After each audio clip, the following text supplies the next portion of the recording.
नमस्कार साथियों, जैसा कि आप जानते हैं कि इस सेशन में हम लोग कंप्लीट लुसेंट जीके कवर कर रहे हैं, जिसमें हम लोग वर्ल्ड ज्योग्राफी कवर कर रहे हैं, जिसका ये लेक्चर नंबर 24 है। तो चलिए वीडियो शुरू करते हैं। जल्दी से लाइक कर दीजिए और चैनल पे नए हैं तो जल्दी से चैनल को सब्सक्राइब कर लीजिए।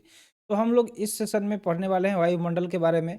यहाँ से शुरू करेंगे। इसके पहले हमने बहुत सारी चीज़ें कवर किया था, जिसमें हमने ये सब चीज़ें देखा था।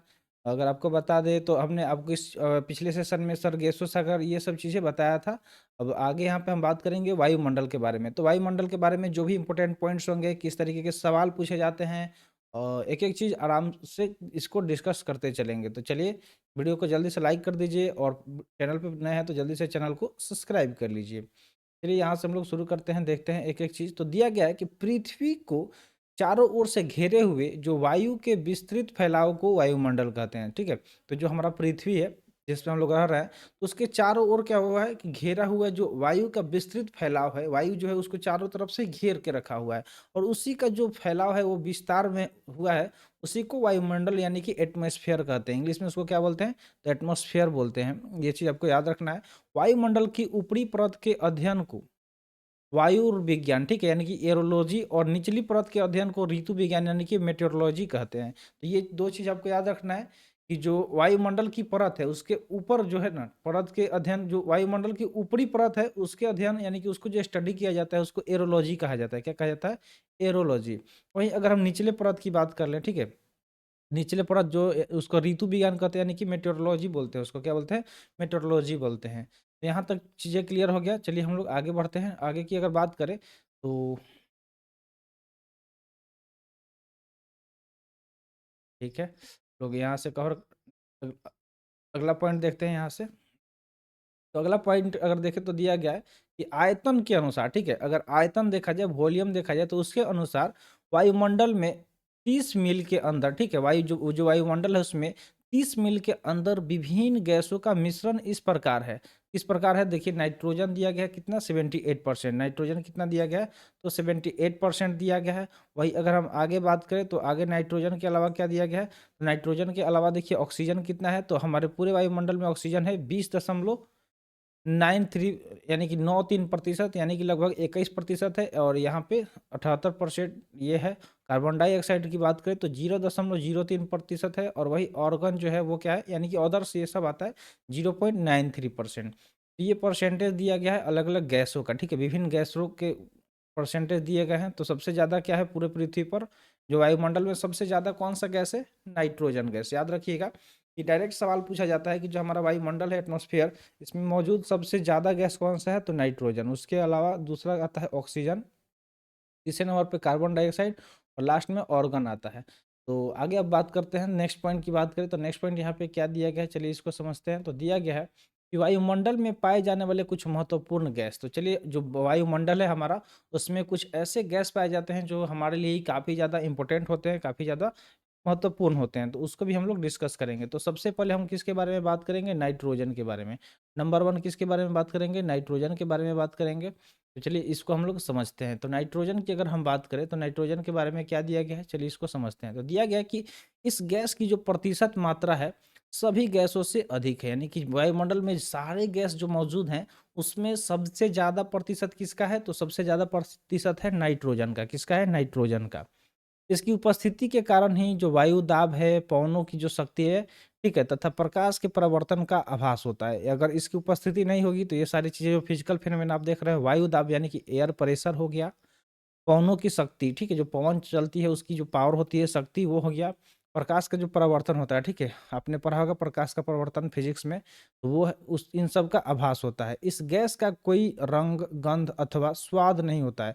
यानी कि जो गैस है नाइट्रोजन, वो आपको हम बता देते हैं कि नाइट्रोजन, कुरकुरे आप खाते होंगे, चिप्स खाते होंगे, तो क्या होता है उसका पैकेट पूरा फूला होता है, ठीक है? क्या होता है उसका पैकेट फूला होता है, उसमें हवा होता है, तो वो कौन-सा हवा होता है? यानी कि उसमें गैस भरा होता है, कौन-सा गैस होता है? तो वो नाइट्रोजन गैस होता है, ये भी याद रखिएगा, ठीक है?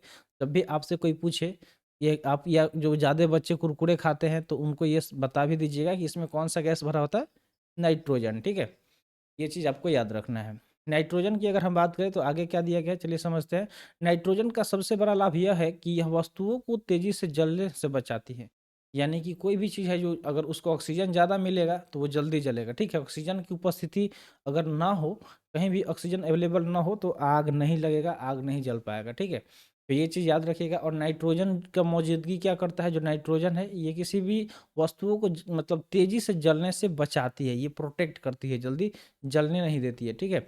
आगे अगर हम बात करें, यदि वायुमंडल में, ठीक है, अगर वायुमंडल की बात करें तो वायुमंडल में यदि नाइट्रोजन न होती तो आग पर नियंत्रण रखना कठिन हो जाता है। यानी कि जो हमारा एटमॉस्फेयर है, अगर इतने ज़्यादा मात्रा में यानी कि 78.07% नाइट्रोजन नहीं होता तो जो आग है उस पर काबू पाना काफ़ी ज़्यादा मुश्किल हो जाता। नाइट्रोजन की बात करें तो नाइट्रोजन से पेड़ पौधों में प्रोटीनों का निर्माण होता है। जो पेड़ पौधा होता है उनके अंदर प्रोटीन का निर्माण कैसे होता है, तो नाइट्रोजन की वजह से ही होता है। किसकी वजह से? नाइट्रोजन की वजह से होता है। जो भोजन का मुख्य अंग है, अगर प्रोटीन की बात करें तो वो क्या है, पेड़ पौधा के भोजन का मुख्य अंग है।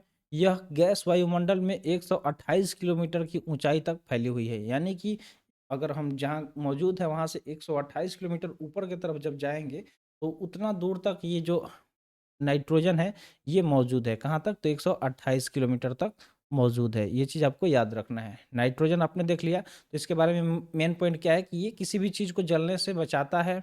और खाने के जो भी पैकेट होते हैं, जो कुरकुरे वगैरह हो गया, तो उसको क्या होता है कि ख़राब होने से बचाने के लिए नाइट्रोजन गैस उसमें भरा जाता है। उसके अलावा अगर हम बात कर लें तो देखे होंगे नाइट्रोजन जो हवा है वो टायर वगैरह में भी भरा जाता है। जैसे बाइक हो गया, साइकिल हो गया, तो उन सब के टायर में नाइट्रोजन गैस भी भरा जाता है, ठीक है। उससे क्या होता है कि वो जल्दी फटते नहीं हैं, टायर वगैरह ख़राब जल्दी नहीं होता है। उसके अलावा हमने आपको बता दिया कि इसका ना कोई रंग होता है, ना गंध होता है, ना कोई स्वाद होता है। और इसका और भी चीज़ें बता दें कि ये क्या करता है, आग को जल्दी कंट्रोल करने पर, नियंत्रित करने में ये क्या करता है, फ़ायदा पहुंचाता है। और पेड़ पौधा में जो है उसमें प्रोटीन के निर्माण का काम करता है। ये सारे पॉइंट्स है जो आपको एक बार फिर से पढ़ेंगे तो इसको इजीली आप याद कर पाएंगे। आगे बढ़ते हैं। दूसरा जो गैस है ऑक्सीजन। चलिए तो ऑक्सीजन के बारे में हम बात कर लेते हैं। तो ऑक्सीजन की बात करें तो दिया गया कि यह अन्य पदार्थों के साथ मिलकर, ठीक है, अन्य जो भी पदार्थ है उसके साथ मिलकर जलने का कार्य करती है। यानी कि जलने का काम करता है। जलाने का काम सबसे ज़्यादा कौन करता है? तो ऑक्सीजन करता है, ठीक है। ऑक्सीजन के अभाव में हम ईंधन नहीं जला सकते। अगर ऑक्सीजन अवेलेबल नहीं होगा तो किसी भी चीज़ को नहीं जला पाएंगे। जैसे हमने आप देखे होंगे कि हम लोग बचपन से ही एक एक्सपेरिमेंट करते हैं कैंडल वाला, ठीक है, कैंडल और ग्लास वाला। जैसे एक कैंडल हो गया, ठीक है, एक कैंडल हो गया, कैंडल को ऐसे जला लिए, ठीक है, कैंडल जल रहा है, तो कैंडल जब जल रहा है ऐसे नॉर्मल, तो जैसे ही क्या करेंगे कि इसके ऊपर से एक ग्लास से इस तरीके से कवर कर देंगे तो ये क्या होता है, आग बुझ जाता है। आग जो होता है वो बुझ जाता है। इसलिए क्योंकि जब इसको हम ढकेंगे तो इसका जो है ऑक्सीजन से कनेक्शन हो जाएगा और ये बुझ जाएगा, ठीक है। तो ये आपको बता दिया। यहाँ पे इस चीज़ से पता चल गया कि ईंधन को नहीं जला सकते हैं, अतः ऊर्जा का मुख्य स्रोत होता है। तो जो ऑक्सीजन होता है वो क्या होता है, ऊर्जा का मुख्य स्रोत होता है। नेक्स्ट अगर देखें तो दिया गया कि यह गैस वायुमंडल में 64 किलोमीटर की ऊंचाई तक फैला हुआ है। तो 128 तक कौन फैला हुआ है? नाइट्रोजन। और 64 किलोमीटर तक ऑक्सीजन फैला हुआ है। परंतु 16 किलोमीटर से ऊपर जाकर इसकी मात्रा बहुत कम हो जाती है। और 16 किलोमीटर से ऊपर जैसे ही हम जाएंगे ना तो इसका मात्रा कम हो जाता है। आप देखे होंगे कि जो भी लोग हिमालय उमालय पर चढ़ाई करते हैं तो साथ में ऑक्सीजन सिलेंडर लेके रहते हैं, क्योंकि ऊपर जैसे ही चढ़ेंगे तो क्या होगा कि उनको थोड़ा सांस लेने में दिक्कत होने लगता है, ऑक्सीजन की मात्रा धीरे धीरे कम होने लगता है, ठीक है। इस वजह से क्या होता है कि वो लोग सिलेंडर लेके जाते हैं, ऑक्सीजन का सिलेंडर। तो ये सारी चीज़ आपको समझ में आ गया। अब हम लोग थर्ड जो गैस है उसके बारे में बात करेंगे। थर्ड गैस कौन सा है गैस? थर्ड जो गैस है वो है कार्बन डाइऑक्साइड। क्या है? Carbon dioxide. तो कार्बन डाइऑक्साइड की बात करें तो यह सबसे भारी गैस है, ठीक है। ये सबसे क्या है, भारी गैस है। हाइड्रोजन वगैरह देखे होंगे या फिर हाइड्रोजन गैस भरा जाता है तो क्या होता है कि गुब्बारा ऊपर उठने लगता है, ठीक है, गुब्बारा ऊपर उड़ने लगता है क्योंकि वो हल्का होता है। तो समझ में आ गया हल्का गैस कौन होता है, तो हाइड्रोजन। और भारी गैस कौन सा होता है? तो कार्बन डाइऑक्साइड जो होता है सबसे भारी गैस होता है। आगे बढ़ते हैं। दिया गया है, अगर आगे देखें तो नेक्स्ट पॉइंट यहाँ पे क्या दिया गया है कि इस कारण सबसे निचली परत में मिलती है। तो भारी होने की वजह से नीचे रहता है, इस वजह से इसका जो परत कौन सा है, सबसे निचला परत में ये मिलता है। फिर भी इसका जो विस्तार है वो 32 किलोमीटर की ऊंचाई तक है। यानी कि जो हम रहते हैं ज़मीन पे, इससे क्या होता है कि वायुमंडल से 32 किलोमीटर तक ऊंचाई में ये फैला हुआ है। यह गैस सूर्य के आने वाली विकिरण के लिए पारगम्य तथा पृथ्वी से परावर्तित होने वाले विकिरण के लिए अपरगम्य है, ठीक है। तो ये भी आपको याद रखना है कि जो कि ये गैस है सूरज का जो किरण आती है, आने वाली जो विकिरण है उसके लिए परगम्य, तथा पृथ्वी से जो परावर्तित होने वाले विकिरण है उसके लिए अपरगम्य है। अतः यह कांच, ठीक है, इसके लिए अगर हम बात करें तो कांच घर, ठीक है, कांच घर या पौधा घर जो होता है ग्रीन हाउस प्रभाव के लिए उत्तरदायी है और वायुमंडल के निचली परत को गर्म रखती है। तो अगर आपसे पूछा भी जाए कभी भी कि जो ग्लोबल वार्मिंग हो रहा है आज के डेट में, ग्लोबल वार्मिंग हो रहा है, ग्लोबल वार्मिंग का मुख्य रीजन क्या है, तो उस कार्बन डाइऑक्साइड गैस है, ठीक है। कार्बन डाइऑक्साइड गैस के बारे में याद रखिएगा कि इसकी वजह से ग्लोबल वार्मिंग हो रहा है। तो हम बात करेंगे ओजोन के बारे में, ठीक है। ओजोन लेयर सुना होगा आपने। ओजोन लेयर के बारे में एक बार कमेंट सेक्शन में बताइए जल्दी से कि जो ओजोन लेयर होता है वो क्या करता है। बिना इसको पढ़े आपको बता देना है कि ओजोन लेयर क्या करता है, किस चीज़ से हमें प्रोटेक्ट करता है। आइए आगे बढ़ते हैं तो हम इसके बारे में जानकारी लेते हैं। तो ओजोन की बात करें तो यह गैस ऑक्सीजन का ही एक विशेष रूप है, ठीक है। ऑक्सीजन से ही मिलके ये एक लेयर बना हुआ है, ठीक है। और इसकी अगर बात करें तो वायुमंडल में अधिक ऊंचाइयों पर ही अति न्यून मात्रा में मिलती है, यानी कि बहुत कम मात्रा में अधिक ऊंचाई पे ये मिलती है। इसकी बात करें तो यह सूर्य से जो आने वाली परावैगनिक किरण, विकिरण, जिसको हम लोग अल्ट्रावायलेट रेडिएशन बोलते हैं, अल्ट्रावायलेट जो रेडिएशन है उसको रोकने का काम करता है, ठीक है। कि उसके कुछ अंश को अवशोषित कर लेती है, यानी कि कुछ रोक लेती है। क्योंकि अगर डायरेक्टली आप उसके प्रभाव में आएंगे उसके जो परावैगनिक किरण है यानी कि अल्ट्रावायलेट रे, तो आपको स्किन कैंसर वगैरह हो जाता है। तो वो क्या करता है, हमें प्रोटेक्ट करता है ओजोन लेयर। यह 10 से 50 किलोमीटर की ऊंचाई तक केंद्रित है। इसकी केंद्र की बात करें तो 10 से 50 किलोमीटर तक केंद्रित है। वायुमंडल में ओजोन गैस की मात्रा में कमी होने के से सूर्य की परावैगनिक किरण अधिक मात्रा में पृथ्वी पर पहुंचकर कैंसर जैसी भयानक बीमारियां फैला सकती है। तो ये चीज़ हमने आपको पहले ही बता दिया कि अगर डायरेक्ट जो अल्ट्रावायलेट रे है उसके टच में आप आइएगा तो क्या होगा कि आपको स्किन कैंसर जैसा खतरनाक बीमारी हो सकता है। तो इसलिए क्या करता है कि जो ओजोन लेयर है वो अल्ट्रावायलेट रेस को रोकता है और हमें बचाता है, ठीक है। चलिए अब हम आगे बात करेंगे जलवाष्प के बारे में, ठीक है। जलवाष्प के बारे में चलिए बात कर लेते हैं। तो जलवाष्प की अगर हम बात करें तो जलवाष्प के बारे में क्या दिया गया है, चलिए समझते हैं। तो इसके बारे में दिया गया है कि वायुमंडल में, ठीक है, जो वायुमंडल है उसमें जलवाष्प सबसे अधिक परिवर्तनशील तथा असमान वितरण वाली गैस है, ठीक है। असमान वितरण वाली गैस कौन सी है और सबसे ज़्यादा परिवर्तनशील, तो वो है जलवाष्प यानी कि वेपर। अगर हम वाटर वेपर इसको बोलते हैं, जलवाष्प वेपर मतलब सिर्फ वाष्प होता है, ठीक है, यानी कि वाटर वेपर। वायुमंडल के संपूर्ण जलवाष्प का 90% भाग 8 किलोमीटर तक की ऊंचाई तक सीमित है। यानी कि 90% जो है वो सिर्फ 8 किलोमीटर की ऊंचाई तक ही सीमित है, यानी कि उसके ऊपर ज़्यादा नहीं है, 10% ही है। उसके संघनन होने के कारण, ठीक है, जो इसका संघनन होता है, कंडेंसेशन आपने पढ़ा होगा इंग्लिश में, इसको कंडेंसेशन बोलते हैं इंग्लिश में।